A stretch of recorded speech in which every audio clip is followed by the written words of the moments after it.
Welcome to Attunement with Courtney O'Keefe. I'm your host, Courtney, and today is our third eye story. I don't have a guest on today. This is going to be a solo episode, which is interesting. And I'm sorry, this episode is coming out later. I feel like all in divine timing, naturally. I got a download maybe like a week and a half ago to do this episode on spirit babies. This is a topic I have felt very called to. With my own children, I have had a lot of experiences around communicating with them in spirit, as well as on my tarot reading journey.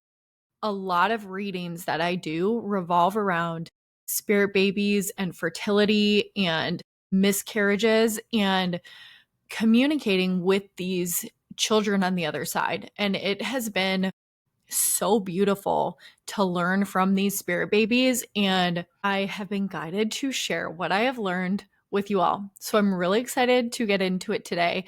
And obviously, use your discernment if you're listening to this. Everyone has different truths and different realities. So if something feels like a truth for you, take it. If it doesn't, then leave it. We all are in a different reality. We all have different experiences on this earth school. So I kind of want to talk about this in a few different ways.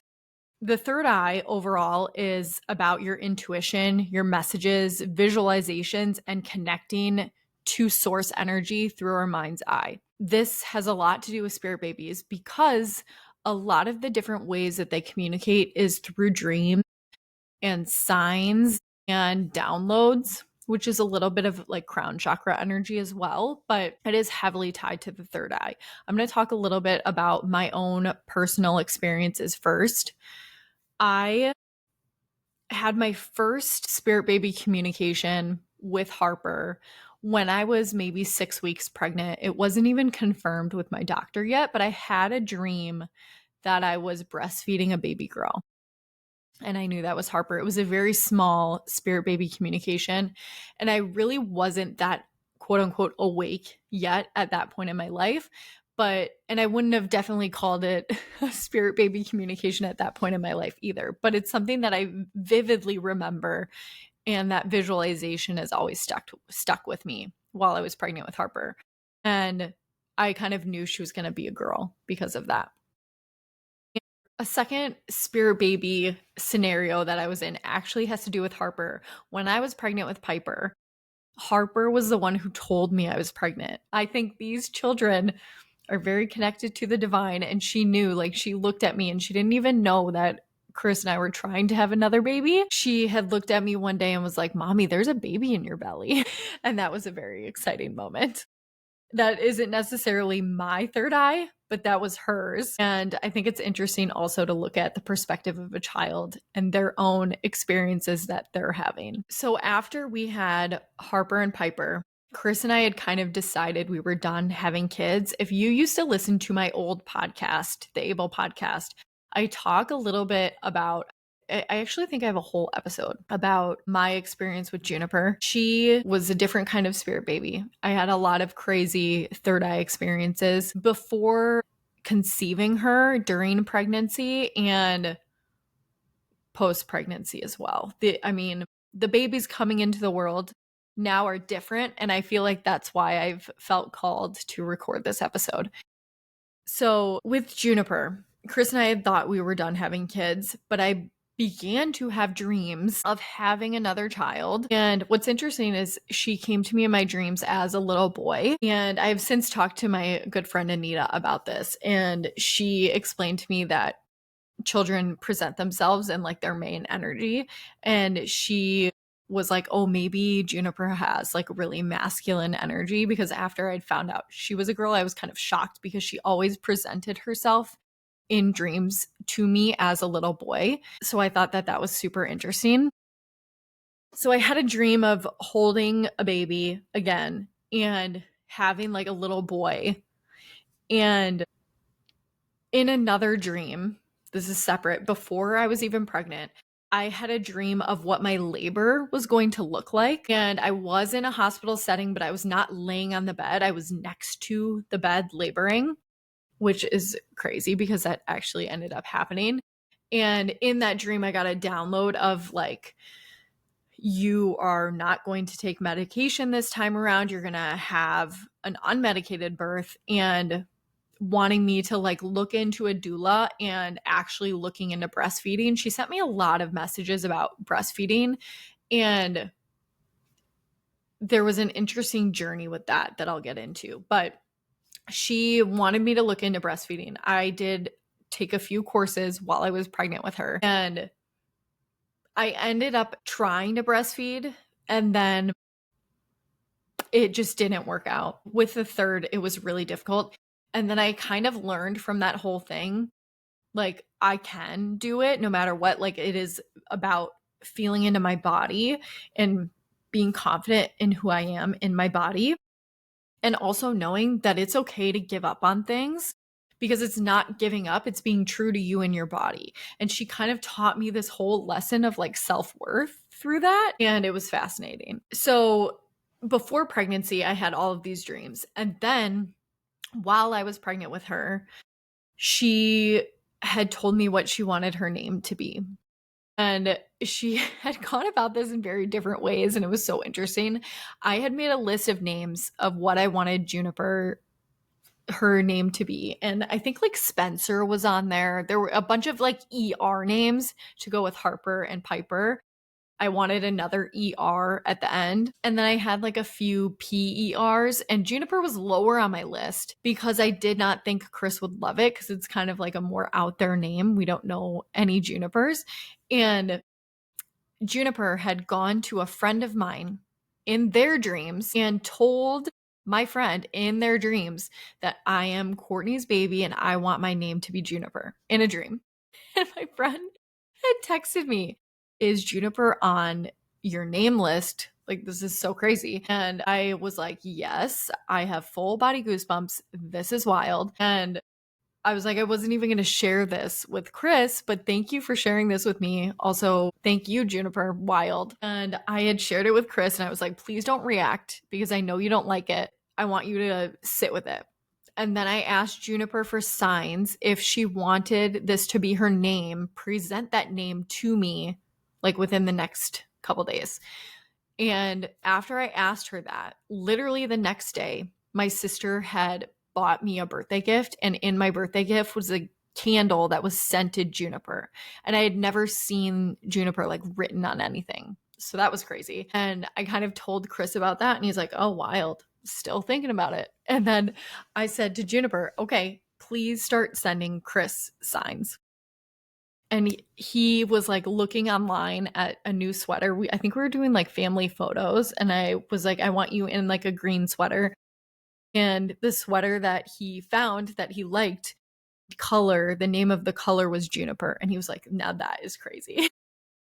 And then we ended up like agreeing that Juniper would be her name. And I just think it is so wild that you can communicate with your baby's spirit. And I'm sure there were other instances. After that, I was always chirping with her and asking for signs. One thing about asking for signs too, during my labor, I had never been unmedicated. With Harper and Piper, I took epidurals, and it was a planned induction to do it with my doctor. With Juniper, she kind of directed me in the way by dropping signs and like messages that she wanted me with like midwives, a doula, and to do it unmedicated. So I went in a different direction and went with midwives, hired a doula, and I did not know what it felt like for my body to naturally go into labor. So I want to say like 48 hours before I actually gave labor, I was having contractions, but I didn't know like what real contractions felt like. So Chris and I ended up going to the hospital, and they were like, well, you're kind of like 3.5 centimeters, but like you're not fully there. Like you could stay and try and like wait it out. But if you're here too long, like they may try to induce you, or you can go home and wait it out. And my doula was there, and she's like, oh yeah, you definitely want to go home. Like if you stay, they're totally going to try to give you Pitocin to move things along because they need to flip the rooms type of thing in a hospital. So I ended up going home and I was kind of like stressed and anxious about the whole thing. And I was like, oh my God, Juniper, will you send me a blue jay in the backyard when I'm actually going into labor? Because now I'm like all in my head and I'm not able to relax. And like 24 hours later, there was a blue jay in the backyard, and I never see blue jays. That's why I wanted that sign. And within like 5 hours, I was giving labor after seeing that blue jay. So be very specific if you are pregnant and you want messages from your spirit baby, because they will do it. You need to be in your truth and really believe that you can receive it and be open to it if you've never asked for messages before, because it is such a cool experience. So that is a little bit about my connection to spirit baby communication, just on a personal level. And I kind of want to get into tarot. When I started reading tarot, there were a lot of women coming to me with questions about not only their young children now, but fertility, like if they were on a fertility journey and having a hard time, just wanting to speak on that. And people who want to have babies in the future, or if I were just randomly giving a reading for someone, sometimes a spirit baby would pop in. And some things that I have learned from those experiences is that you have a choice in everything. There are spirit babies waiting, most likely, for a lot of the women on the planet, and they choose their mothers. And you have a choice, though. You do not have to accept that pregnancy. You can say no, and that baby will either be a part of your spirit team. From my personal experience communicating with these spirits, they will just be a part of your spirit team on the other side, helping to guide you, or they will choose a different mother after a certain period of time. Like, because time is not linear. I remember when I was in tarot readings with someone else in my own personal guidance, and I wasn't sure if I wanted Juniper. And I remember in that reading, the woman who was giving me my tarot reading was like, okay, Juniper is a crazy powerful soul and wants an experience on earth, and is giving you like a 3 to 4 year time limit to make your decision if you want her earth side, and if not, she will choose a different mother. And I thought that that was so cool. So you do not have to say yes to these spirit babies, but do notice if you have dreams with babies involved, because sometimes that is them trying to communicate with you, give you little nudges. Juniper was a very aggressive spirit baby and kept giving me dreams and messages over and over and over again.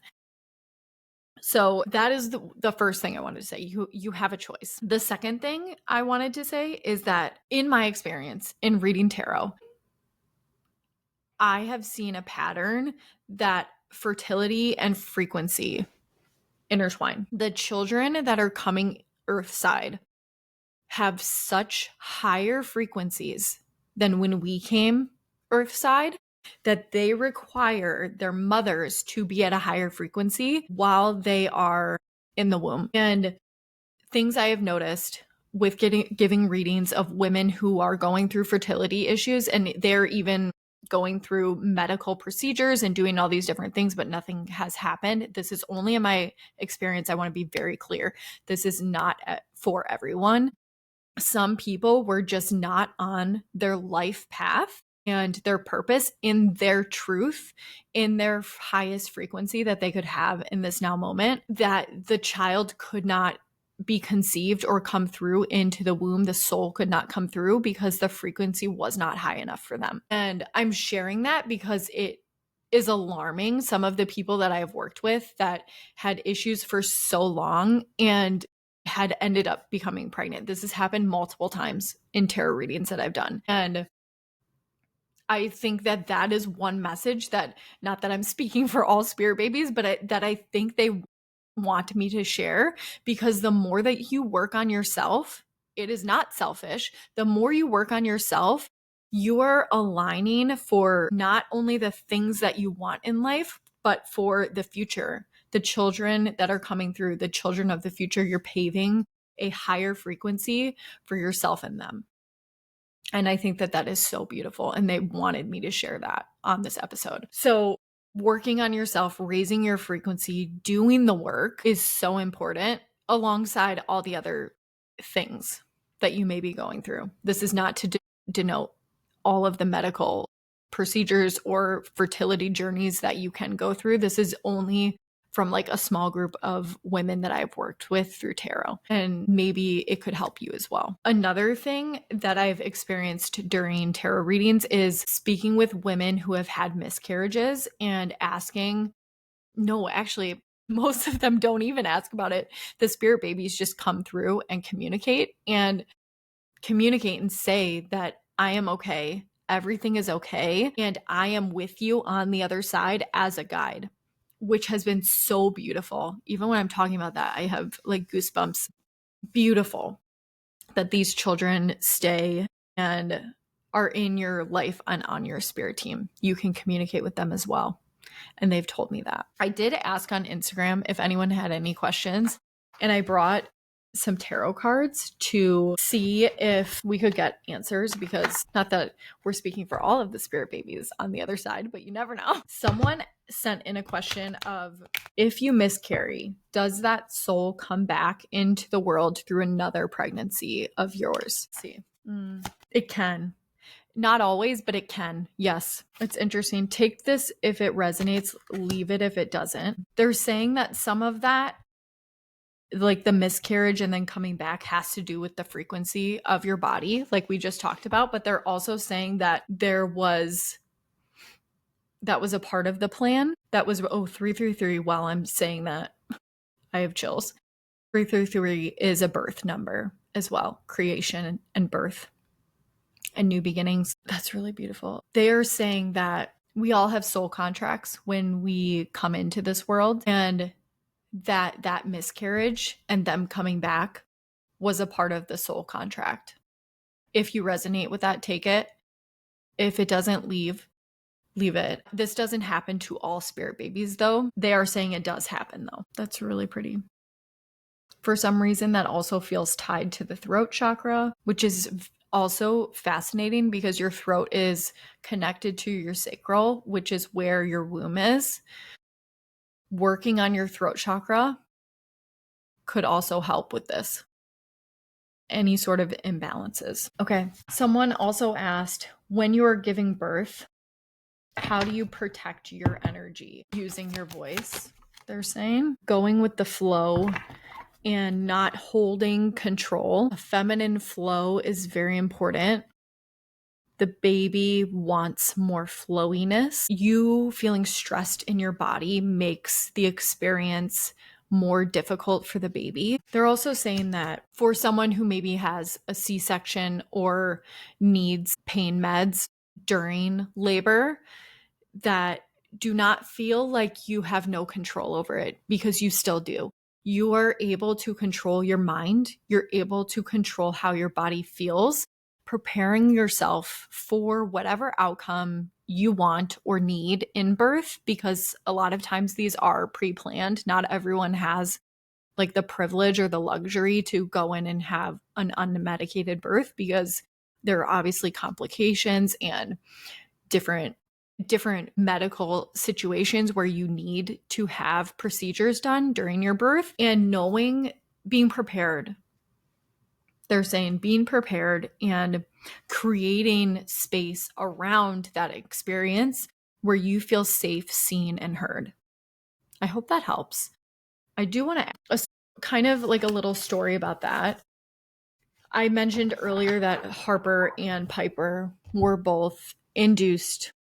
I was like heavily drugged with my epidural, specifically with Harper. I truly was uneducated. I kind of went with everything the doctor said. And I do think that Harper had like birth, maybe little trauma subconsciously, because while I was giving birth with her, I was so drugged up, I could not feel anything in my body. And she had been crowning for God knows how long. And I had no idea. And subconsciously, I feel like she came into the world with like programs of, can you see me? I'm here type of thing. Like the baby in that moment did not feel seen or heard and gave her like subconscious birth trauma. Again, that's my truth. You may be like, oh my God, that's so crazy. But that is one thing I regret very much, not being educated, not knowing my different options, and not doing research for myself and just like blindly trusting other people was very silly of me. I do regret that, but I feel like I've worked on myself enough where I've kind of healed that in myself. And I feel like I've healed that in her as well. Just in case anyone needed to hear that story, I think educating yourself is so important. And one thing that really protected my peace during birth with Juniper was having a doula. I had a playlist, I had a list, like a birth wishes of what I wanted. Yeah, I just was very much more educated the third time around and was prepared. So that is my only advice for that. I'm not sure if you got what they wanted out of this. I'm going to pull a couple more cards to see.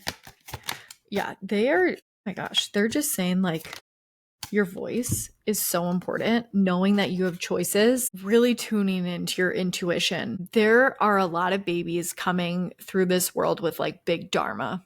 We are releasing karma for these babies coming through. And it's so important to have a high frequency and listen to your intuition, really work on yourself to create a better future for our children. I feel so called into that. I feel like that's heavy in my purpose. And the spirit babies want us to know that they are like warriors. Wow, really cool. Well, I hope you got something out of that episode. I am so sorry it was late this week.